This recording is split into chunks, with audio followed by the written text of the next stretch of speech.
Hello, welcome back to my second video. I know it's been a while since I posted, but, well, school started and, regular stuff. Okay, so today we're going to be talking about the French and Indian War, and I don't know a lot about it, but I want you to know a lot about it. So I'm going to be reading from my book. It's a good book. It's a book about American battles and campaigns, and if you want to get it, go get it. I'm sure you can find it on Amazon or somewhere. I like it. Okay, well, let's get into it. I found my page here.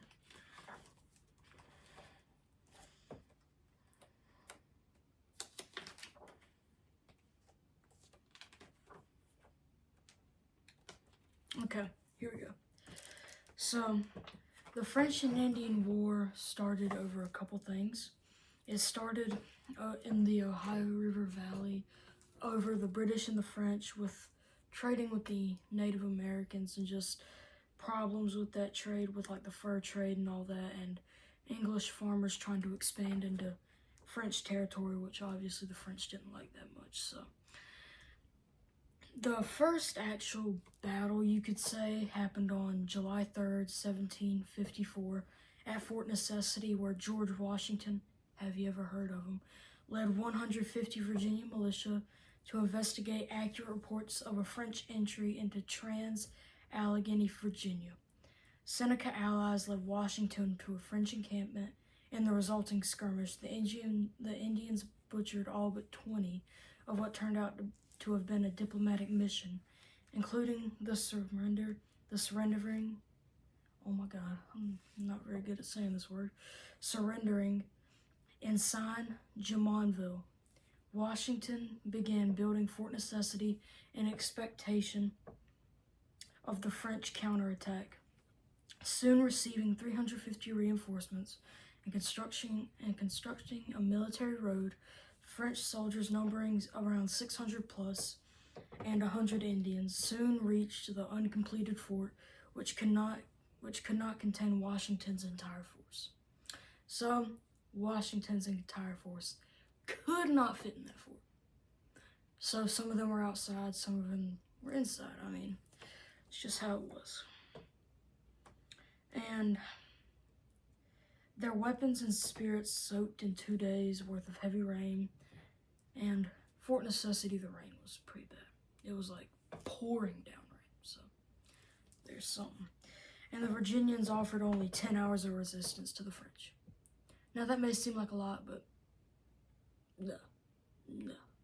Could not hold them off for, yeah, they didn't hold them off for long. And Washington, unknowing a mission that he had ordered Jumonville's death, the entire affair sparked a war raging from 7 years to Canada to India, basically where the English and French colonies were most flourishing. Because, the British, they had colonized India, and the French had colonized a bit of it. And Canada, which, around the Quebec and Nova Scotia area was where the British had colonized, and basically west of that, not fully into British Columbia, but past the Mississippi River and into Ohio a little bit.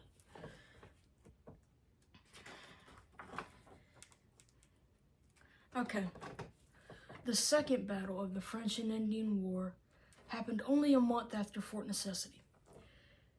I cannot say this word because looks like it's in French, so I'm gonna try my best, but if I butcher it, tell me how to say it in the comments, please. Beausejour happened from the 3rd of June to the 16th of June in 1755. Wait, no, that wasn't a month after. Okay, I got it wrong. It was about a year after Fort Necessity. And basically what happened, the Micmacs, the Native American tribe of the Micmacs, and the French built a pentagonal stone bastion across the Missisquash River. Not the Mississippi River, the Missisquash. And from the British Fort Thomas and Acadian territory, with traders' aid, the British and colonials launched into a strong siege, which the French fort surrendered to. So, British victory, and also colonist British victory, whatever you want to call it, because, colonists had joined the British Army around this point to help fight against the French. Okay.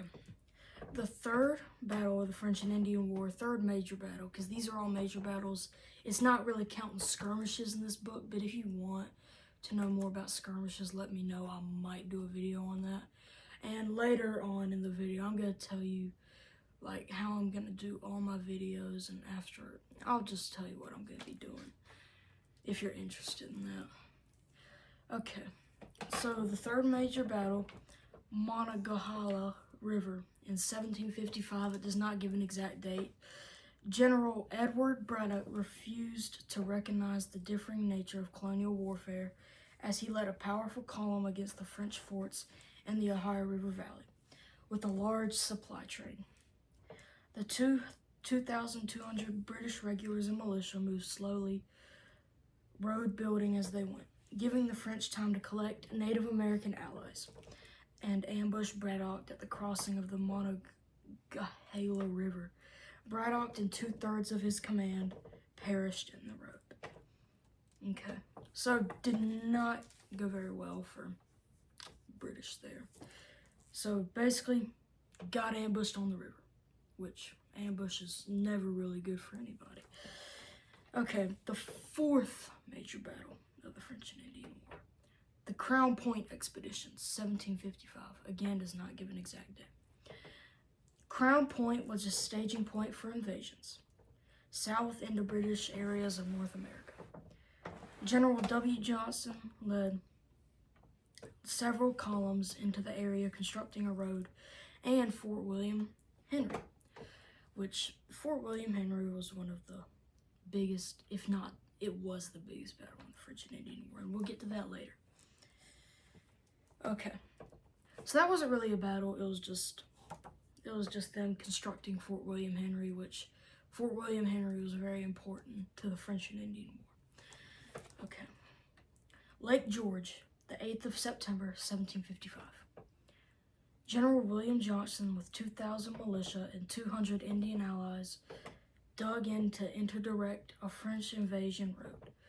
French Colonel Ludwig Dieskau routed a supply column, then attacked the fort without Indian support and fell captive.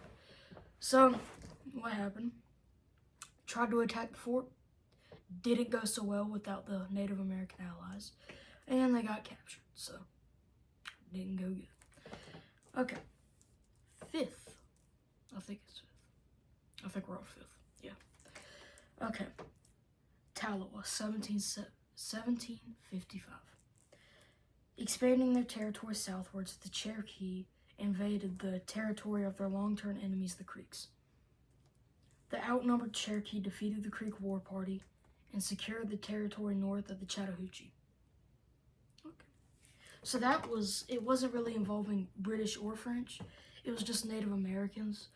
But since it was still in this time, and the Cherokee and the Creek were like in the south, the Cherokee are known to inhabit North Carolina and, like parts of Tennessee and Georgia. And the Creeks are like Mississippi, Alabama, that part, so it was pretty far down south. But it's still considered part of the French and Indian War since it happened during this time. And it was basically a Native American battle. And a lot of these went on over like distributes of who sided with who. Like if, say, the Cherokee sided with the British, but the Creek sided with the French, they would have a big battle because they did not agree who sided with who. That's basically how it went. The sixth major battle, Oswego, 10th of August to the 14th of August, 1756. Advancing against French Fort Niagara,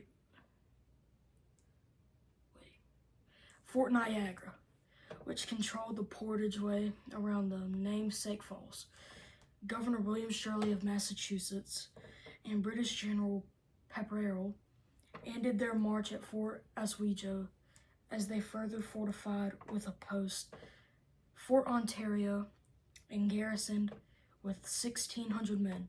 The columns retreat that winter, left Forts Ontario and Oswego, and successfully decided against French General Montcalm's advance and siege train.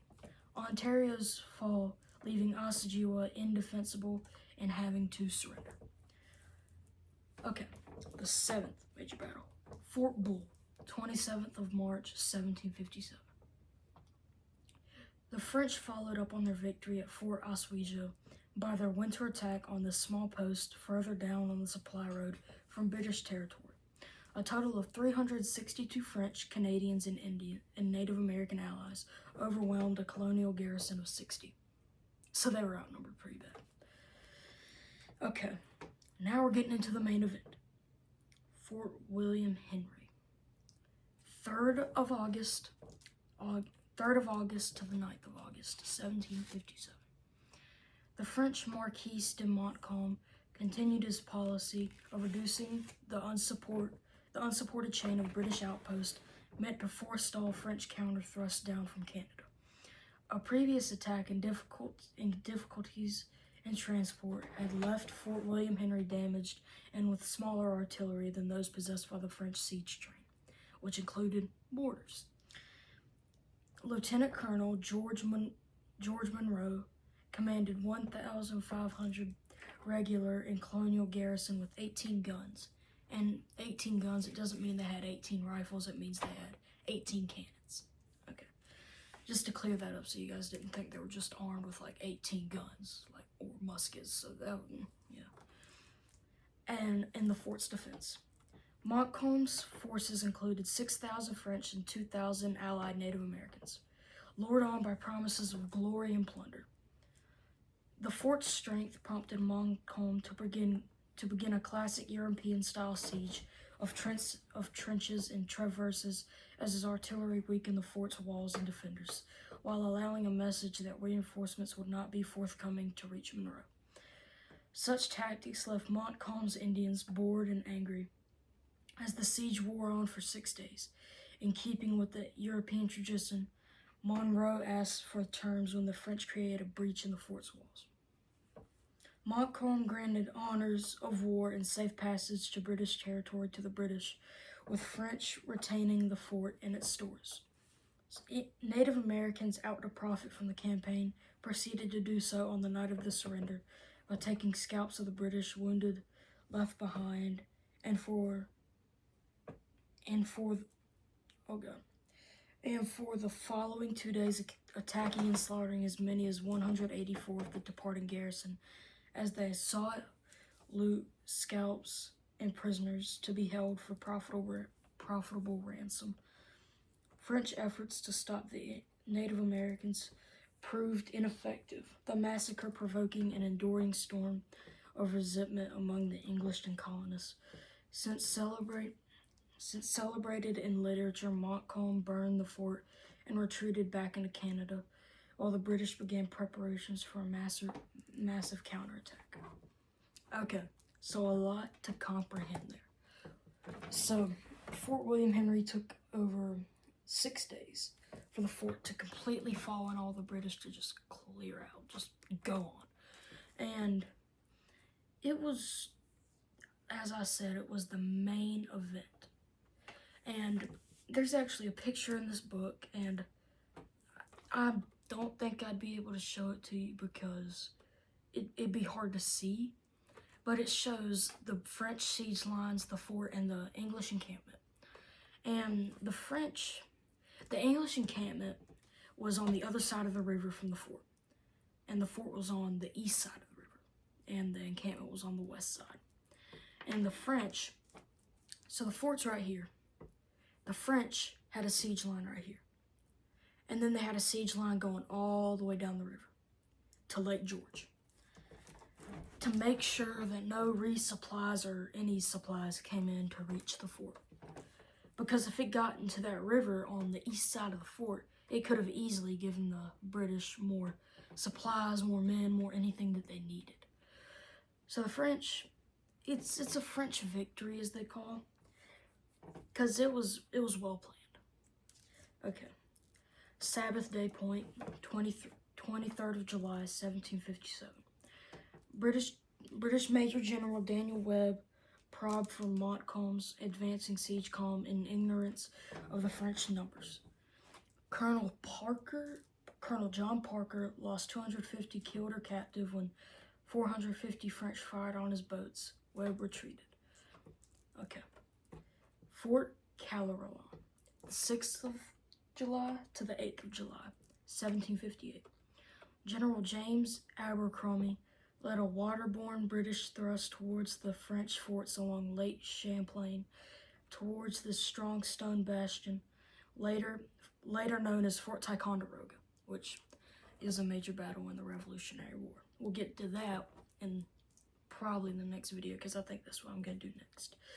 Both the reconnaissance and 6 subsequent assaults failed with heavy casualties. Abercrombie withdrew.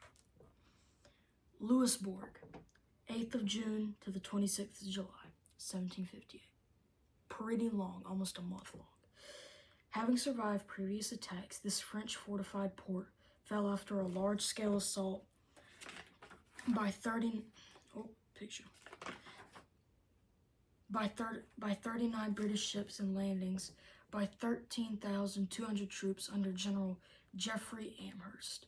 Hard fighting by both arms finally carried the town away. Okay, so there's also a picture of Louisbourg. So it's kind of like Louisbourg is on the point, and then it goes around like that. And they had a British encampment up here, encampment down here, Louisbourg right here, Louisbourg. And the British, they had the ship come in from this side and get onto the mainland behind Louisbourg, where they sent British siege lines across the town of Louisbourg so they couldn't get out, and then they sent it up to the French encampments. So they basically just blocked them all in so they couldn't get out until they fell. And, okay. Fort Frontenac, 26th of August to the 28th of August, 1758. From the site of burned Fort Oswego, Lieutenant Colonel John Bradstreet launched a successful amphibious attack against this vital French stone fort, landing stealthily with 3,000 men. Bradstreet's gunners bombardment startled the French into surrendering. So as soon as they heard the cannons, the French just said, "We give up, wave the white flag." Right. Fort Duquesne, 26th of August to the 28th of August. So the same day as Fort Frontenac, 1758. Okay. General John Forbes led a British force of 1,600 regulars with several thousand colonials against this southernmost French bastion, modern-day Pittsburgh, Pennsylvania. Suddenly isolated by Fort Frontenac's fall, Forbes moved slowly into rebuilding Braddock's military road in preparation for British Prime Minister Pitt's planned powerful thrust into Canada. Forbes wooed the surrounding Indians away from their French allies. With supplies and living conditions eroding rapidly, the French finally burned the post and retreated north. Fort Ligonier, the 12th of October, 1758. This strong wooden stockade served as a supply depot for the British column moving against Fort Duquesne. Colonel James Byrd and his garrison repelled an attack by 1,200 French with Native American support, resulting in heavy losses. Okay. Fort Ticonderoga, the 26th of July to the 27th of July, 1759. Using his secure line of communications southwards, General Jeffrey Amherst followed up previous inroads into Canada. French defenses with a build-up at the southern edge of Lake George. His forces numbering 7,000 soldiers, taking forces and siege artillery up the lake. Amherst landed and positioned his cannon, the French taking advantage of the initial interval to evacuate the fort and fire its magazine, delaying further invasion of the fort. Okay. Fort Niagara, 6th of July to the 26th of July, 1759. Captain Pierre Pauchot sent most of his garrison south against the British advance before General John Prideaux's army attacked. Pauchot surrendered after the British defeated a relieving column at the Battle of La Belle Famille. Beauport, the 31st of July, 1759. The British found this village the most strongly defended of the French positions around Quebec. Montcalm had anticipated a landing on the rising ground, and Wolfe's men surrendered badly before retreating back into the river. Quebec, 13th of September, 1759. Just as the Fort William Henry massacre had steeled British resolve to take Canada, it also had made Marquis de Montcalm nervous about his relying on the Native American allies, weakening his ability to resist Prime Minister William Pitt's large-scale invasion of Canada. Both sides considered strongly fortifying Quebec on its promontory, the most likely site for a final decisive battle. Pitt's choice of command was General James Wolfe, who had distinguished himself in earlier battles. The British sailed up the St. Lawrence River, where they established a heavy battery across the river and bombarded the city for 7 weeks. In turn, French tried fire ships in vain against the British attack. Wolfe launched probing attacks after landing at Beauport and Beauport, which failed. The length of the siege and intelligence that the French were expecting a supply train allowed Wolfe to employ pioneers to scale a height overlooking a cove near the city, where they dispatched Montcalm's sentries. Wolfe then secured landing half of his force before advancing towards the city's walls. So, Battle of Quebec, it was pretty long and pretty dreadful at the most. And I'm sorry I'm not giving as good commentary since I'm reading from this book. I just do not know a lot about the French and Indian War. So if I'm not giving good commentary, I'll work on that. I'm sorry, but I'll just try to work on it more when I'm reading from my book. Okay. Plains of Abram, 13th of September, 1759. After 7 weeks of siege, General James Wolfe sent pioneers to scale cliffs overlooking this open area outside Quebec's walls to remove sentries placed there by Marquis de Montcalm in expectation of an attempt to resupply his city. Surprise achieved, Wolfe moved 4,500 men onto these plains and drew them up in view of the French with support of 2 cannons. It is difficult to understand Montcalm's decisive to lead only 4,000 men outside his defenses against Wolfe's smaller force. The approaching onset of the winter favored the French. Wolfe took the time to entrench his men and position artillery as the French advanced towards them across the plains of Abraham. Montcalm put militia and allied Native Americans on his flanks and opened up a bombardment on the British with 3 field guns. The French line, however, lost formation, charging the British, while the British maximized shock with volleys of double-shotted muskets. When the French broke, the British artillery inflicted still further casualties, fatally wounding Montcalm, while Wolfe, struck 3 times by musket fire, died shortly after securing his victory. Sainte-Foy, 28th of April, 1760.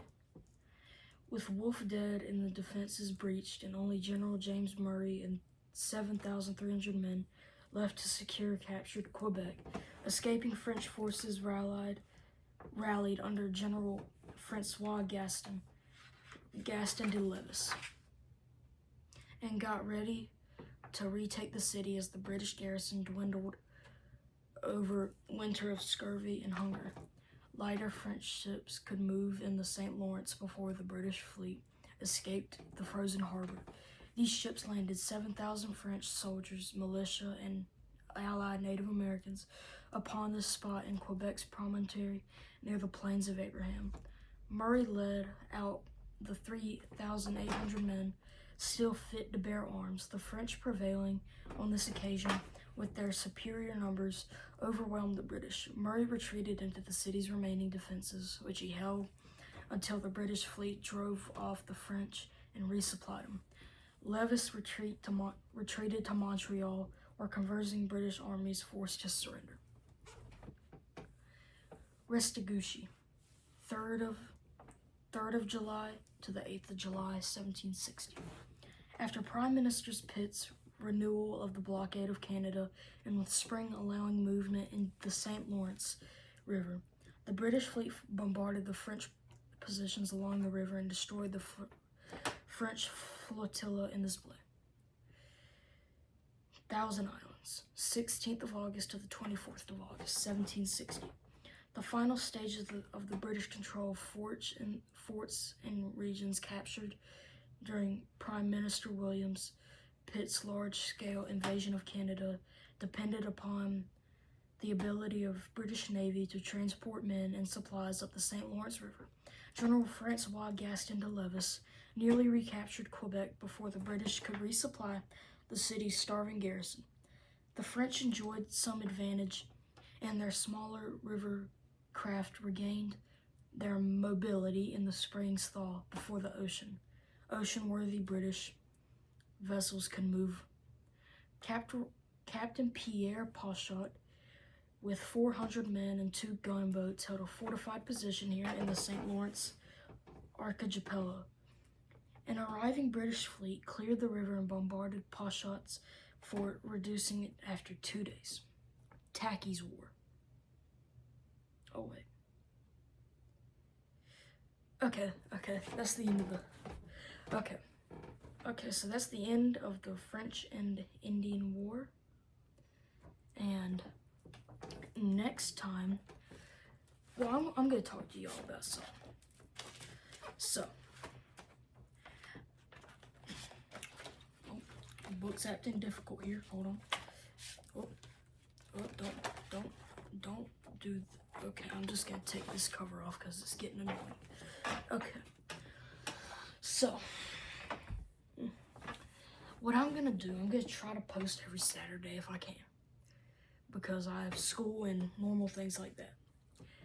And my next video is gonna be about the Boston Massacre, Revolutionary War, all of that good stuff. And the way I wanted to do it is, after I finished all the American wars, and I'm gonna do it up to the Vietnam War, after I finish that, I'm gonna start on prominent Americans, like doing like a Jamestown colonist, then like a George Washington, and moving my way up through history, like I did in like I'm doing in this series, like moving up. And after that, I want you guys to give me some recommendations on wars I should do, like War of Roses in England, or like Napoleon, the Napoleonic Wars, or I don't know, like stuff like that, you know? And I would really appreciate it if you guys could give me some recommendations like that, because after I do this, I really want to start doing something that you guys want to see, because you guys may not like this stuff, and I want to see what I can do to help y'all enjoy this more. And that's what I'm going to do. And just a sneak peek, I'm gonna be doing a Civil War episode, which is gonna be my largest episode yet, because I have some things to show y'all that involves the Civil War, and I think you guys will love it. Myself, I've been to a couple Civil War battlefields this summer, and I found them all really interesting. And I'm planning on going to Gettysburg in August if we can. So, I'll show y'all that when I get to the Civil War episode, but that's gonna be like in like 4 episodes, so 4 episodes, and then I'll do the Civil War episode. And thank you guys for watching, and yeah, thank you.